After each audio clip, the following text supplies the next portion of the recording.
उपमुख्यमंत्री आणि पुणे जिल्ह्याचे पालकमंत्री अजित पवार यांनी आज बारामती इथल्या कोरोना परिस्थितीचा आढावा घेतला।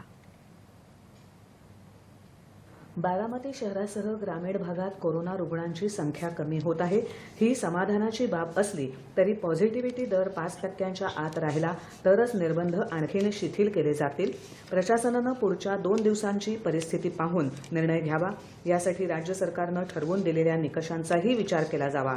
तसंच संभाव्य तिसऱ्या लाटेचा धोका लक्षात घेऊन आरोग्य यंत्रणा अधिक सक्षम करावी असे निर्देश उपमुख्यमंत्री आणि पुणे जिल्ह्याचे पालकमंत्री अजित पवार यांनी आज दिले।